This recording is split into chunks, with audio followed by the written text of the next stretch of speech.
რამდენად არის მოქალაქეთა უფლებები დაცული სათანადო კვებაზე? რა გამოწვევები არსებობს ამ მიმართულებით და როგორ შეგვიძლია მათი გადაჭრა? რა მექანიზმები არსებობს მომხმარებელთა უფლებების დასაცავად და როგორ ვიმოქმედოთ, როცა უფლებები ირღვევა?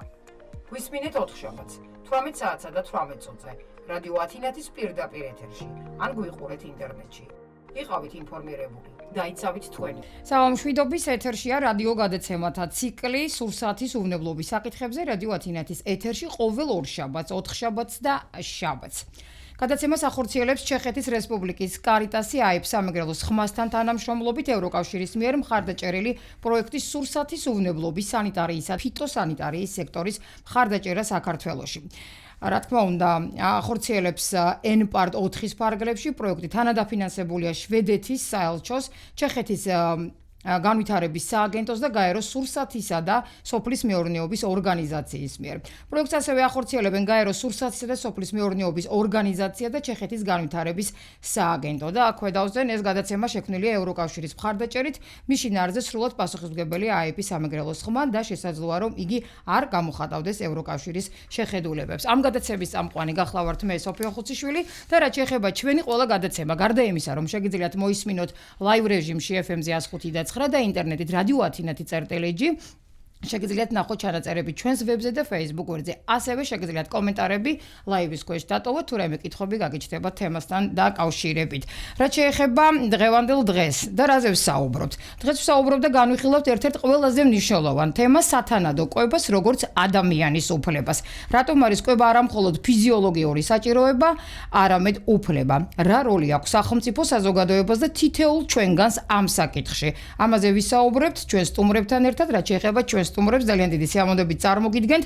თენგიზ გუშია სამეგრელოს ხმის დამფუძნებელი ეკონომისტი, რომელიც გვიზიარებს ინფორმაციას იმის შესახებ, თუ რა არის სათანადო კვება და რატომ არის ის მნიშვნელოვანი. და კესო ჩახაია უფლებადამცველი იურისტი, რომელიც გვეტყვის თუ როგორ უკავშირდება კვება ადამიანის ძირითად უფლებებს. საღამომშვიდობის, მოგესალმებით. ძალიან დიდი მადლობა მობრძანებისთვის. ბატონ თენგო, პირველი კითხვით გადმოვალ თქვენთან. გთხოვთ მოკლედ მოგვიყვეთ პროექტზე, რომლის ფარგლებშიც მომზადებულია ეს გადაცემათა ციკლი. მოგესალმებით, მადლობა მოწვევისთვის. ეს გადაცემათა ციკლი გახლავთ ნაწილი კამპანიის, რომელსაც ევროკავშირის დაფინანსებით ახორციელებს ჩეხეთის განვითარების სააგენტო. პროექტს ჰქვია ხალხი და რეგიონების სურსათის უვნებლობისთვის, რაც იმთავითვე უსვამს ხაზს განსაკუთრებით რეგიონებში ევროკავშირთან ასოცირების ხელშეკრულებით ნაკისრი ვალდებულებების მთლიან პროგრამაში განსაკუთრებულ როლს სურსათის უვნებლობასა და ჯანსაღ კვებასა და გარემოს უზრუნველყოფაზე და სამეგრელოს რეგიონში კონკურსის გზით ჩვენი ორგანიზაცია სამეგრელოს ხმა შეირჩა ამ პროექტის განხორციელებლად. გამომდინარე იქიდან, რომ წლების განმავლობაში უკვე 5 წელია ჩვენს ორგანიზაციას დაუგროვდა საკმაო გამოცდილება, ყამირია ეს თემა, მოგეხსენებათ. მე ხშირად ვამბობ, რომ ევროკავშირი თუ არის თავის სამართლებრივ, სხვა მნიშვნელოვან პოლიტიკურ, სოციო-ეკონომიკურ ასპექტებთან მიმართებაში ჩვენი მთავარი ვექტორი ევროკავშირის სავიზიტო ბარათი არის ჯანმრთელობის უსაფრთხოება, გარემოს და სურსათის უსაფრთხოება. შესაბამისად, ჩეხეთის რესპუბლიკის კარიტასის ეგიდით ჩვენი ორგანიზაციის წევრები გადამზადდნენ ძალიან სერიოზულ და მნიშვნელოვან ტრენინგების სერიის ფორმატში. გაიარეს ძალიან მნიშვნელოვანი კურსები და ამ ტრენინგის ფარგლებში ჩვენი ძალიან სახელოვანი წარმატებული პედაგოგები ქალბატონი თეა შოლია და ქალბატონი ნინო ბერიშვილი უძღვებიან მე-12 კლასის მოსწავლეებთან სამ სკოლაში, ქალაქის მეორე საშუალო სკოლაში, ოდიშის მეორე საჯარო სკოლაში და ფრანგულ ჩვენს ცნობილ ლიცეუმში სურსათის უვნებელი სურსათის კუთხით მოსწავლეებთან ცნობიერების ამაღლებას და თებერვლის ბოლოს დაგეგმილია უკვე ძალიან კონკურენტულ მოცემულობებში მოსწავლეებისთვის ძალიან საინტერესო ღონისძიებები, რაც პირველად ჩვენს რეგიონში შექმნის ძალიან მნიშვნელოვან პრეცედენტს იმისა, რომ ადრეული ასაკიდან ჩვენი მოსარდები გახდებიან ესე ვთქვათ ამ უმნიშვნელოვანეს სფეროში და გზაზე ევროპული მისწრაფებების ძალიან მნიშვნელოვან გზაზე გახდებიან გაცნობიერებულნი და ცნობიერება ამაღლებულნი სწორედ ჯანსაღი და სრულფასოვანი კვების მიმართულებით.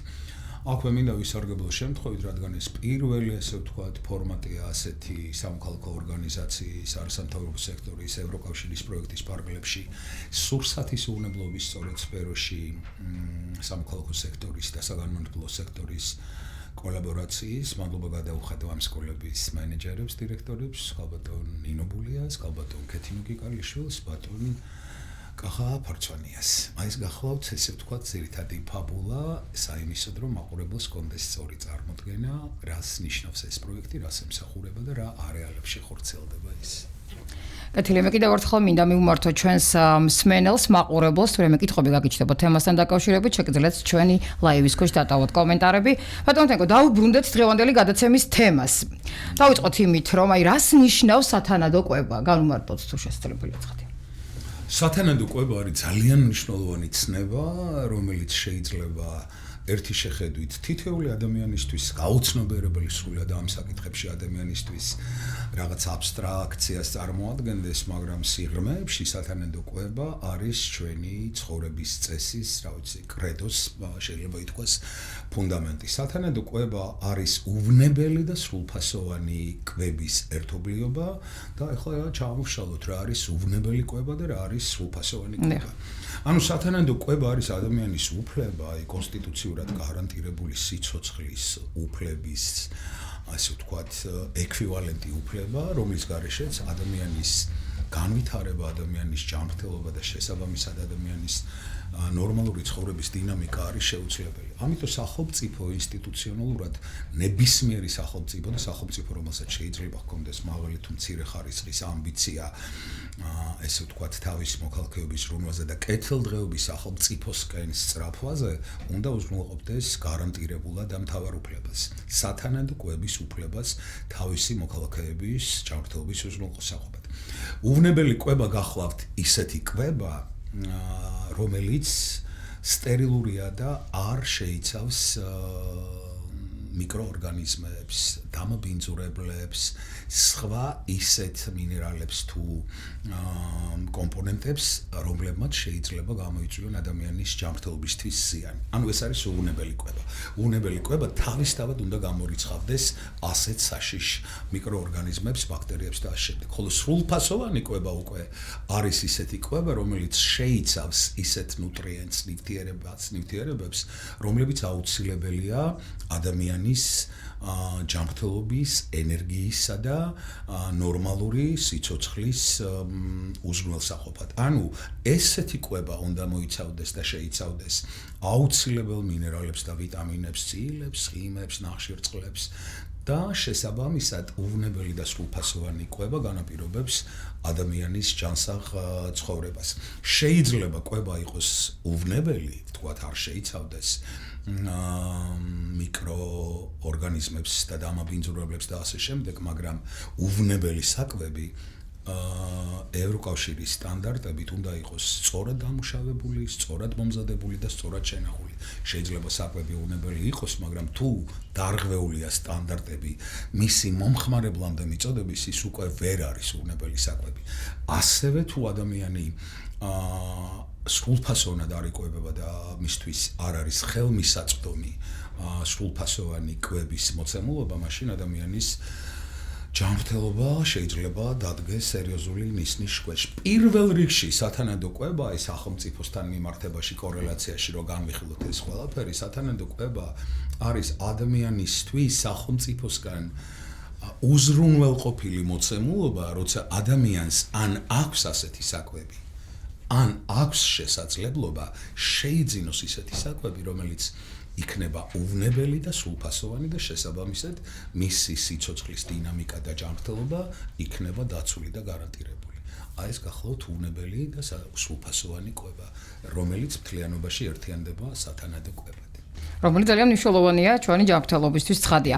ამჯერად კითხვით მინდა გადავიდე ჩვენს კიდევ ერთ სტუმართან, კიდევ ერთხელ შეგახსენებთ, ეს მათთვის ის არის შემოგვიერთდა, ყავს იურისტი სტუმრად, კესო ჩახაია, უფლებადამცველი და ამჯერად კითხვა თქვენთან, როგორ უკავშირდება კვება ადამიანის უფლებებს?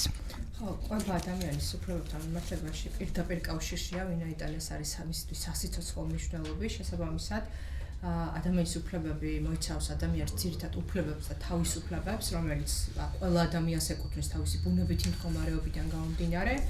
უფლებებთან მიმართებაში პირველი უფლება, რომელიც უფლებებთან ჩამონათვალი, რითაც იწყება, ეს არის სიცოცხლის უფლება, ყველაზე მნიშვნელოვანი უფლება. შემდეგი თამდევი უფლებები, რომლებიც არის, ეს არის პირობითად თავისუფლება, სამართლებრივი დაცვის უფლება, სიტყვისა და გამოხატვის თავისუფლება, განათლების, ჯანდაცვის უფლება და ასე შემდეგ.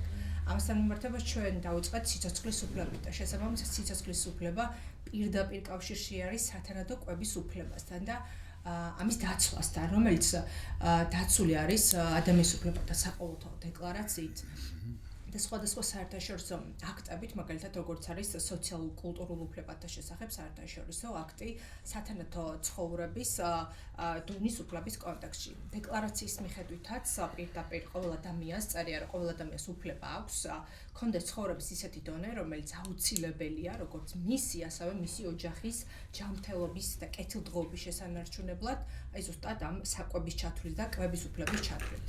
ცხოვრების სათანადო დონე მოიცავს არ მარტო საკვებს, არამედ სასმელი წყლის, ჰიგიენური ჯანმრთელობის, სამედიცინო სერვისების და მედიკამენტების ხელმისაწვდომობას. ეს ის კომპონენტებია, რომელიც საერთო ჯამში ადამიანს უქმნის სრულფასოვანი ცხოვრების გარკვეულ სტანდარტს და ეხმარება, რომ აი სრულფასოვნად იცხოვროს. ამასთან მიმართებაში სათანადო კვების უფლების განხორციელება, რა თქმა უნდა, პირდაპირ კავშირშია და იგი უკავშირდება ადამიანის უფლებას მიიღოს სანდო ინფორმაცია სურსათის უნებლობის შესახებ და სურსათის უნებლობისა და ხარისხის სტანდარტის დაცვით გააკეთოს არჩევანი. ანუ იმ შემთხვევაში თუ კი პირი ადამიანი ვერ მიიღებს ინფორმაციას, შესაძლოა იქ დაზიანდეს, ხო, მის ჯანმრთელობას მიადგეს ზიანი და ასეთ შემთხვევაში მომხმარებელს ადამიანს, რომელიც ესე ვთქვათ, იღებს არასწორ, ესე ვთქვათ, არასანდო სურსათს, უზიადება ჯანმრთელობა და ასეთ შემთხვევაში მას აქვს სრული სამართლებრივი გარანტიები და უფლებები, მოითხოვოს კომპენსაცია და მიმართოს სამართლებრივი დაცვის სხვადასხვა გარანტიებს. და თქვენ ახსენეთ სურსათის უვნებლობისა და ხარისხის სტანდარტები, რომელიც ძალიან მნიშვნელოვანია, აუცილებელია ცხადია გასათვალისწინებელია. რა ძირითადი სტანდარტებითაა უზრუნველყოფილი უვნებელ სურსათზე ადამიანის ხელმისაწვდომობა? უპირველეს ყოვლისა ეს არის ის საერთაშორისო სტანდარტები, ასე ვთქვათ, სურსათის სტანდარტების კოდექსი, რომელიც განსაზღვრავს ძირითად წესებს, უსაფრთხოების ძირითად სტანდარტებს, რომელიც არის ევროკავშირის სტანდარტები, რომელიც უზრუნველყოფს უსაფრთხოებას არა მარტო მოხმარების, არამედ წარმოებიდან მოხმარებამდე. სურსათის წარმოების პროცესების კონტროლის საფრთხების მინიმიზაციას სწორედ ემსახურება ეს HACCP და სურსათის უვნებლობის მართვის სტანდარტი. საერთაშორისო დონეზე კიდე ძალიან დიდ როლს ასრულებს მსოფლიო ჯანდაცვის ორგანიზაცია, ხოლო სოფლის მეურნეობის მიმართულებით კი გაეროს სურსათისა და სოფლის მეურნეობის ორგანიზაციის საქმიანობას აქვს ძალიან დიდი როლი უკავია ამ მიმართულებით საერთაშორისო დონეზე. ძალიან მნიშვნელოვანია ის ინფორმაცია, რა თქმა უნდა, მსმენელი მაყურებლისთვის. აი, რამდენად არის ჩვენს ქვეყანაში ეს სტანდარტები დაცული და რა რეგულაციებია განსაკუთრებით მნიშვნელოვანი, რომელს გამოყოფდით განსაკუთრებით? ჩვენს საკანონმდებლო ჩარჩოს და ბაზას რაც შეეხება, რა თქმა უნდა, არის გარკვეული სტანდარტები ამ მიმართულებით, რეგულაციები. სურსათის უვნებლობის სფეროში 2015 წელს დაიდო მასშტაბური გეგმა, რომელიც 2015-27 წლების განმავლობაში უნდა შესრულდეს და მაქსიმალურად უნდა დაუახლოვდეს საქართველოს საკანონმდებლო ბაზა, ჩარჩო, ესე ვთქვათ, ევროკავშირის დაახლოებით 270-მდე ნორმატიულ აქტთან და ეტაპობრივად ხორციელდება ეს პროცესები.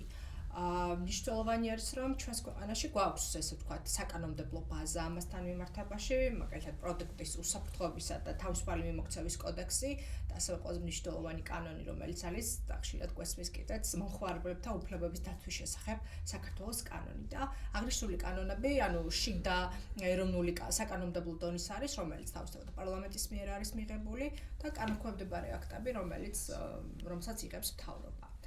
მნიშვნელოვანია ისიც, რომ სტანდარტების მნიშვნელოვანი ნაწილი და ძირითადი ნაწილიც კი არის საერთაშორისო პარტნიორებს მხარდაჭერით და აღნიშნული დოკუმენტაცია ასევე თავისთავად მისაწვდომი არის რუსეთის ეუროპის სააგენტოს ვებგვერდზე.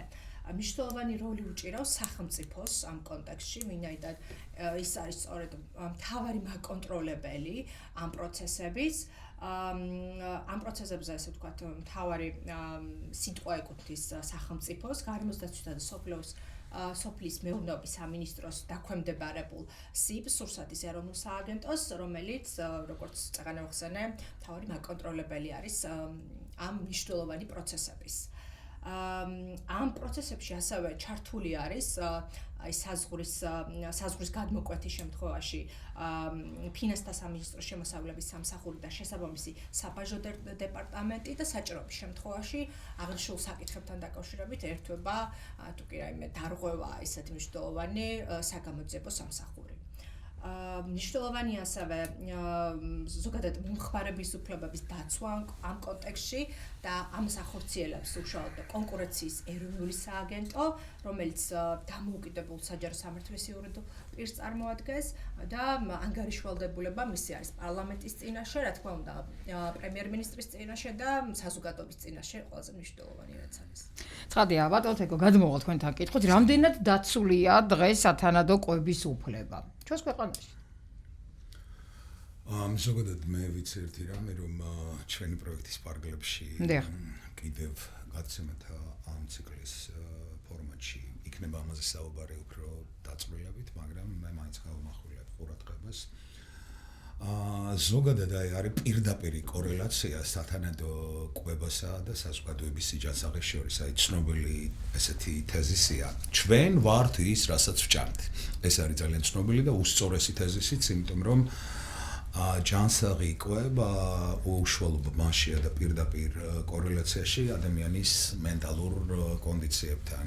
ძალიან მარტივად რო ავხსნათ სრულფასოვანი კვების გარეშე ცხოვრები ადამიანი თუ მის ორგანიზმში ხვდება ვთქვათ მიკრობაქტერიები, ეს ყველაფერი ძალიან აფერხებს თავის ტვინის მუშაობას. ამიტომ ჯანსაღი საზოგადოება პირდაპირ არის ასე ვთქვათ მოცემულობა და შედეგი სრულფასოვანი კვების. ჩვენს ქვეყანას რაც შეეხება, ну დავიწყოთ იქიდან რომ ყველაზე მნიშვნელოვანი მაინც ჩვენი სრულის ობიექტი და ძირითადი ასე ვთქვათ ფუნდამენტალური მიმართულება არის ბავშვთა კვება და ბავშვთა კვების მაგალითზე მინდა წარმოვაჩინო რა სურათი გვაქვს დღეს ქვეყანაში. UNICEF-ი არის იცით ბავშვთა საერთაშორისო ორგანიზაცია და UNICEF-ის ცნობილი კვლევა იყო 2023 წელს და მე აქ წამოღებული მაქვს ციფრები, აი რა მდგომარეობა არის საქართველოში ამ გაეროს ბავშვთა ფონდის UNICEF-ის ამ ცნობილი კვლევით. წარმოვიდგინეთ, რომ საქართველოში ბავშვების 37%-ისთვის ოჯახი ვერ უზრუნველყოფს 3 ან მეტ აუცილებელ საჭიროებას. შესაბამისად, ეს ბავშვები მატერიალური და სოციალური დანაკლისის პირობებში იზრდებიან. ყოველ მეოთხე ბავშვს კვებაში აქვს ხორცის დანაკლისი, ყოველ მე-18-ს ხილისა და ახალი ბოსტნეულის. ყოველი ბენ-3 ბავშვი საქართველოში არასდროს იკვებება სკოლაში და მატერიალური და სოციალური დანაკლისის მქონე ბავშვების ასეთი წილობრივი მოცემულობა შეადგენს 44%. აი ესეთი მძიმე სურათი გვაქვს ძალიან შეუვალი და ავტორიტეტული ორგანიზაციის კვლევებით.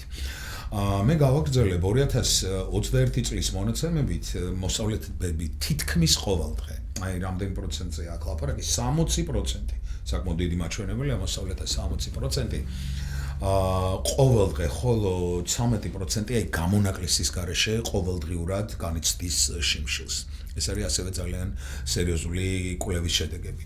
ზოგადად ჩვენს რეალობას რომ მივუბრუნდეთ, აი ბავშვებზე ვისაუბრე ხოლმე, რაც არის ძალიან მნიშვნელოვანი და თუ არის რამე პროგრესული დინამიკა ამ კუთხით, ну რაღაც როლი ითამაშა იმან, რომ 2023 წლიდან სოციალურად დაუშველი ბავშვებისთვის ყოველთვიური დახმარების, ასე ვთქვათ, ბაზა გაიზარდა და დახმარებები დაწესდა და მე მაქვს ასევე მონაცემები იმასთან დაკავშირებით, რომ კი, ეს ერთგვარად დაეთყო ამ სავალალო კვლევის შედეგების გამოსწორების დინამიკას, მაგრამ მდგომარეობა მაინც ძალიან არასახარბიელოა. რაც შეეხება საერთოდ სოფლიოში და საქართველოში რა მდგომარეობა გვაქვს, მე შეგნებულად დავიწყე ბავშვების. გაეროს მონაცემები აჩვენებს, რომ 2023 წელს სოფლიოში ყოველი მე-11 ადამიანი აფრიკაში კი ყოველი მე-5 მოსახლე, ყოველი მე-5 მცხოვრები არის მშიერი. სოფლიო მოსახლეობის მე-13-ზე მეტი განიცდის ჯანსაღი საკვების ხელმისაწვდომობის ნაკლებობას. საქართველოში სიღარიბის აბსოლუტურ ზღვარს ქვემოთ მყოფი მოსახლეობის რომ არ შემეშალოს 11.8%. ესე იგი, ყოველი მერვე ადამიანი ხელმისაწვდომობა ისეთ საბაზისო საჭიროებებზე, როგორც არის სრულფასოვანი საკვები, სუფთა წყალი, საცხოვრებელი პირობები, მოკლებულია ყოველი 11.8%, ანუ ყოველი მერვე ადამიანი ამ, ესე ვთქვათ, აუცილებელ პირობებს სიცოცხლის უფლების სრულფასოვნად განსახორციელებლად. ბოლო პერიოდში ამ კუთხით დინამიკა ცოტათი მაინც შეცვალა იმან, რომ სახელმწიფომ აბსოლუტური სიღარიბის ზღვარს ქვემოთ მყოფი ადამიანების დიდი ნაწილი ჩართო ამ ცნობილ დასაქმების ხელშემწყობ პროგრამაში, ანუ სოციალურად დაუცველი ადამიანების დასაქმების ხელშემწყობ პროგრამაში, იმის გარანტიით, რომ ამ პროგრამაში ჩართულ ადამიანებს ასევე 4 წლის განმავლობაში უნარჩუნდებათ სოციალურად დაუცველი სტატუსი და შესაბამისად ეს ოდნავ დაეთყო სურათის გაუმჯობესებას. აი ჩვენი რეგიონის სიტუაცია რო ავიღოთ, სამეგრელოში ამ სამეგრელოზე მოსვანეთში საარშევო შემწეობის მიმღები 44390 ადამიანიდან 36675-ია ჩართული ამ პროგრამაში და მთლიანად მიზნობრივი დახმარების ბაზაში სამეგრელოს მოსახლეობის 40%-ია ჩართული. აი ესეთი სავალალო მდგომარეობა გვაქვს ჩვენ და თქვენს კითხვას დაუბრუნდები, ეს უშუალო კავშირში აი მსოფლიო სურათი გითხარით. ტენდენციები საქართველოში და ჩვენს რეგიონში როგორი რთული მდგომარეობა ამ კუთხით რამდენად განსაზღვრავს აი კეთილდღეობის სახელმწიფოსგან ჯერ ძალიან შორს ვართ და ეკონომიკური ზრდის ის ტემპები და ის მოცემულობა ეკონომიკური განვითარების როგორ არის ასახული სათანადო კვების ხელმისაწვდომობის ნაკლებობაზე და შესაბამისად ადამიანების ჯანმრთელობის თემებთან როგორ არის ეს ბმაში. ბატონთენგო, კითხვა, რა გავლენა აქვს სიღარიბეს და სოციალური უთანასწორობას სათანადო კვების უფლების განხორციელებაზე? ფაქტურად გავეცით უკვე და ძალიან დიდი მნიშვნელობა აქვს და ცხადია ეს აისახა კიდევაც სტატისტიკაზე, რომელიც ახლა თქვენ გაგვიზიარეთ ჩვენ. აქვე კითხავთ, სხვა რა გამოწვევები არსებობს სათანადო კვების უზრუნველყოფის გზაზე?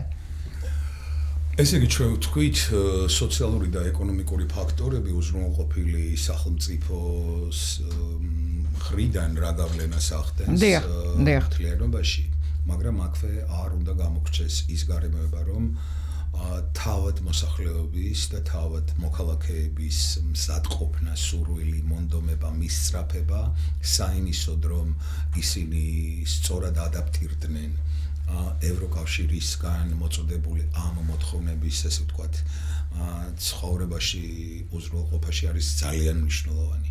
ძალიან მნიშვნელოვანია ის, რომ განსაკუთრებით სოციალურად დაუცველ ოჯახებს ნაკლებად აქვთ დაუშვათ იმის შესაძლებლობა, მაგრამ შესაძლებლობამდე ზოგადად დაბალია კულტურა იმის თუ როგორ უნდა იქნას დაცული დაბალანსებული დიეტა, როგორ უნდა აარიდონ ადამიანებმა თავი, ესე ვთქვათ, ზედმეტყვებას, როგორ უნდა ესე ვთქვათ ავარიდოთ თავი გაზიან და სხვა სასმელებს და ასე შემდეგ და ასე შემდეგ.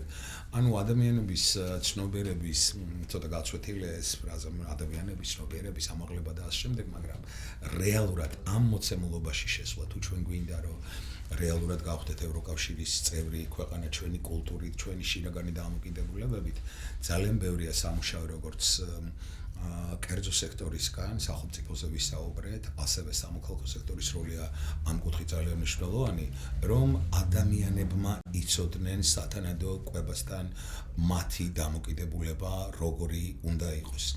გამოწვევები არის თვალსაჩინო იმ კუთხით, რომ ძალიან ხშირია საქართველოში არასრულფასოვანი კვების შედეგად მოცემულობა 200-ზე მეტი სხვადასხვა ცნობილი დაავადებებს. მე არ ვარ ჯანმრთელობის ჯანდაცვის სფეროს წარმომადგენელი, მაგრამ მუშაობთ რა ამ თემებზე, ძალიან ხშირად ვხვდებით სტატისტიკას.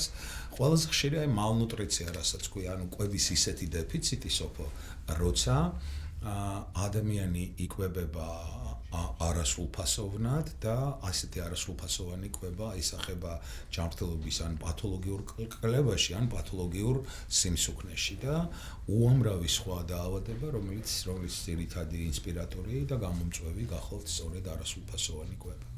და აი უსასრულოდ შეიძლება ამ თემაზე საუბარი, იმიტომ რომ ამოუწურავია და ძალიან ბევრია სალაპარაკო, თუმცა მე დარწმუნებული ვარ ამ გადაცემათა ციკლში კიდევ ერთხელ და არაერთხელ დაუბრუნდებით ამ საკითხს. ამჯერად კესო თქვენთან მინდა გადმოვიდე კითხვით, რა ღონისძიებებია გასატარებელი სათანადო კვების უფლების უკეთ განხორციელების მიზნით სახელმწიფოს მიერ? ძალიან მნიშვნელოვანია. ძალიან მნიშვნელოვანი ნაბიჯები უნდა გადაიკას ამ მიმართულებით, ვინაიდან ეს არ მოიცავს რაღაც ერთი მიმართულებით მუშაობას, პირიქით კომპლექსური მიდგომა სჭირდება ამ საკითხს და აქ ეს კომპლექსური მიდგომა მოიცავს როგორც საკანონმდებლო დონეზე მუშაობას, ასევე ეკონომიკურ, საგანმანათლებლო და რა თქმა უნდა სოციალურ ღონისძიებებს. სურსათის უვნებლობის საკანონმდებლო ეროვნული ბაზა აუცილებლად უნდა დაუკავშირდეს და დაუახლოვდეს ევროკავშირის რეგულაციებს და მათი ახსულების ნაწილიც ცალსახად უნდა გამკაცრდეს. მნიშვნელოვანია რომ პროდუქტებზე ინფორმაციის მიწოდების ნაწილი სრულყოფილი და ადვილად აღქმადი იყოს მოქალაქეებისთვის. ხელმისაწვდომი და ჯანსაღყვებასთან დაკავშირებით ასევე მომხმარებლებთან აქტიური კომუნიკაცია უნდა იყოს. სასკოლო კვების შემოღება და დაბალი შემოსავლის მქონე ოჯახებისთვის კვების თუნდაც სეზონური სუბსიდირება. მნიშვნელოვანი არის სასურსათო ბაზრის სახელმწიფოს კონტროლის მასშტაბების და მისი ეფექტურობის გაზრდა, ფალსიფიკაციისა და მონოპოლიზაციის წინააღმდეგ. მნიშვნელოვანი არის რომ ადგილობრივ გლეხური მეურნეობის და მცირე ფერმერების მხარდაჭერა მოხდეს. კლიმატის ცვლილებების ზემოქმედების შემცირება, ყველაზე მნიშვნელოვანი რაც არის საზოგადოების ცნობიერების ამაღლება და მოქალაქეთა ჩართულობა, რომელიც მოიცავს საინფორმაციო კამპანიებს, სხვადასხვა მედია საშუალებებით, აი ეს ნაწილიც სწორედ ამას ემსახურება, ბეჭდური მედიის დახმარებით და ასევე მნიშვნელოვანია საჯარო სექტორის თანამშრომლობა, ეკოლოგიურად სუფთა წარმოების სტიმულირება, კვების ნარჩენების შემცირება და კიდევ სხვა მრავალი, ასე ვთქვათ, ნაბიჯები, რომელიც ამ მიმართულებით უნდა გადაიდგას. ამ ჩამოთვლილი ნაბიჯების, ასე ვთქვათ, ერთობლიობა უზრუნველყოფს სათანადო კვების უფლების განხორციელებას და, ასე ვთქვათ, უზრუნველყოფს ჯანსაღ და ხელმისაწვდომ საკვებს. ბატონო თენგო, გკითხავთ, რა ღონისძიებებია გასატარებელი სათანადო კვების უფლების უკეთ განხორციელების მიზნით? თქვენ შემთხვევაში, აი, კერძო ბიზნესი და სამოქალაქო სექტორი მოხს ხედველობაში. ხო, გეთახმებით, ამ მიზნის მისაღწევად ძირითადი აქტორები გახლავენ სწორედ კერძო კომპანიები, სახელმწიფოს როლზე ძალიან კარგად ისაუბრა და ამწურავად კესომ. კერძო კომპანიები, ანუ ბიზნეს ოპერატორები, ესენი გახლავენ სუპერმარკეტები, რესტორნების ქსელი, კვების ობიექტები, აგრარული ბაზრები და ასე შემდეგ, რომლებიც უპირველესი პასუხისმგებლები არიან ჯანსაღი და უვნებელი სურსათის მიწოდების თვალსაზრისით მოქალაქეებისთვის, მომხმარებლებისთვის. ნელ-ნელა საქართველოში ბუნებრივია ყველა ესე ვთქვათ ბიზნეს სუბიექტი, ბიზნეს ოპერატორი, რომელსაც აქვს მაღალი ხარისხის ამბიცია, რომ გაუძლოს კონკურენციას, იყოს წარმატებული და უახლოვდეს ევროკავშირის სტანდარტებს, იღწვის და იბრძვის იმისთვის, რომ ყავდეს კმაყოფილი მომხმარებელი და შესაბამისად მათ უნდა განავითარონ და გააძლიერონ მუშაობა იმ კუთხით, რომ შექმნან მოქალაქეებისთვის, მომხმარებლებისთვის ჯანსაღი და უზრუნველყონ ჯანსაღი და სრულფასოვანი სურსათის მიწოდება ძალიან მნიშვნელოვანია და საქართველოს პარლამენტი მუშაობდა, არ ვიცი აწირა როგორ იქნება საკანონმდებლო პაკეტზე სურსათის ბანკების შექმნის კუთხით. ეს სურსათის ბანკები ცოტა ისეთი გაგებაა ჯერ არა დამკვიდრებული, მაგრამ აი ეს ბიზნეს ოპერატორები და კერძო კომპანიები უნდა ზრუნავდნენ პირველ რიგში სურსათის ბანკების შექმნაზე, იმიტომ რომ ძალიან დიდი დისბალანსია ქვეყანაში ეკონომიკური ზრდის მოცემული ტემპებით გათვალისწინებით, რომ ძალიან დაბალ პროცენტს მიუწვდება ხელი სრულფასოვან საკვებზე, მაგრამ ის ზედმეტი საკვები, რომელიც შეიძლება და აუცილებლად და ყოველთვის აქვთ კერძო კომპანიებს, უნდა მიდიოდეს სურსათის ბანკებში, ოღონდ უნდა მიდიოდეს სურსათის ბანკებში არა აი ესე რომ ზედმეტი საკვები მაქვს და მოდი ეს მოიხმარო სოციალურად დაუცველმა, არა პირიქით უფრო მაღალი სტანდარტი უნდა ჰქონდეს სურსათის ბანკებში მიმართულ საკვებს და პროდუქტებს იმისთვის, რომ სწორედ სოციალურად დაუცველ ადამიანებს მივაწოდოთ კარგად დამუშავებული, სწორად შენახული და მომზადებული საკვები. აი ეს არის კერძო კომპანიების ძირითადი პასუხისმგებლობა, კესომ ხაზი გაუსვა და ყველა ამბიციური, ესე ვთქვათ, ბიზნეს ოპერატორი უნდა მუშაობდეს იმაზე, რომ მათ შესყიდვების სტიმულირება ცოცხალი პროდუქტების ფერმერებისგან მოახდინონ და ამით წაახალისონ ისინი, რომ წამყვან მოცემულობად დაგვიჯდეს და ვიცოდეთ მოსახლეობამ, რომ ეს ბიზნეს ოპერატორი და კომპანია თუ რესტორანი მე მაწვდის ორგანულ ჯანსაღ პროდუქტებს. ყველაზე მნიშვნელოვანი აქტორი ამას სიაბაყით ვიტყვი, რომ არის სამოქალაქო სექტორი, რომელსაც ჩვენ წარმოვადგენთ ამ შემთხვევაში. სამოქალაქო სექტორის როლი არის ძალიან მნიშვნელოვანი. კიდევ ერთხელ ვამბობ, რომ ეს არის ისეთი თემა სურსათის უვნებლობა და გარემოს უვნებლობა, რომ რაც მეტი ორგანიზაცია ჩაერთვება ამ კამპანიაში სამოქალაქო სექტორიდან, აი თქვენ წარმოიდგინეთ გარემოს დაცვის სურსათის დაცვის სააგენტო, ხო? სურსათის უვნებლობის სააგენტო წამყვანი უწყება მხოლოდ და მხოლოდ 11%-ს ახერხებს მოიცვას კონტროლის, მოაქციოს კონტროლის სფეროში სურსათის უვნებლობა. მეც ვერ ახერხებს ძალიან მცირე ამისი წილი მიუხედავად იმისა, საუკეთესო მოცემულობებითაც რომ მუშაობდეს.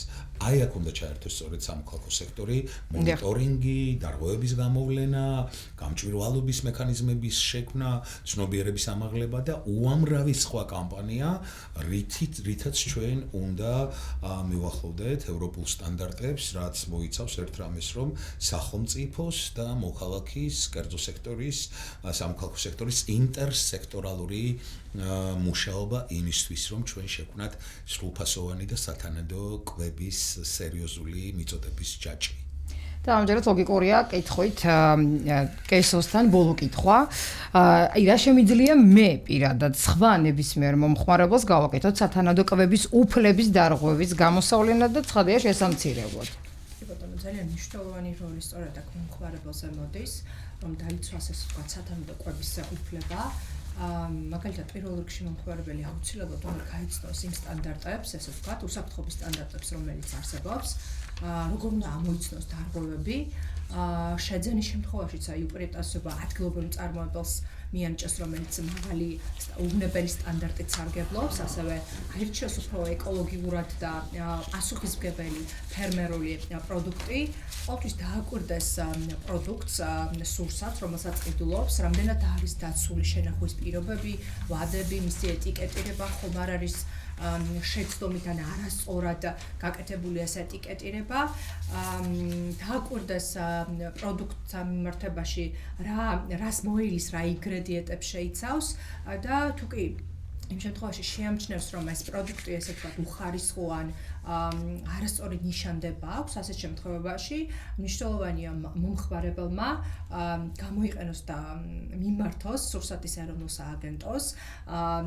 ცხელი ხაზის ნომერზე და გააქტიურდეს თვითონ მომხმარებელიც, მისწეროს შესაბამის კომპანიას, რომელიც არღვევს მსგავს წესებს და სტანდარტებს და შესაბამისად გაავრცელოს სხვადასხვა სოციალური ქსელის საშუალებით აღნიშნულთან დაკავშირებით ინფორმაცია.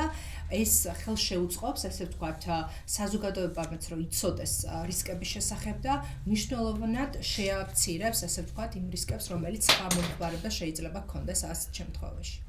დიდი მადლობა მოწვევის პასუხებისთვის და ბატონ თენგო, ბოლოს აი თქვენ რა რეკომენდაციას დაამატებდით? ძალიან მნიშვნელოვანია კიდევ ერთხელ ვიტყვი საზოგადოების როლი იმისთვის, რომ უზრუნველყოთ უსაფრთხო გარემო და უსაფრთხო სურსათი თითოეულ მოქალაქეს სჭირდება, ესე ვთქვათ, მეტი ინდივიდუალური მიდგომების განხორციელება, რომ ზოგადად აი სურსათის ბანკებზე როცა ვსაუბრობდი, ჩვენ უნდა მივმართოთ ზედმეტი საკვები, სადაც ის ჩნდება ქსელში თუ კერძო კომპანიებში თუ მოქალაქეებში იმისთვის, რომ უწილადოთ მათ, ვისაც ეს სჭირდება სრულფასოვანი კვებისთვის.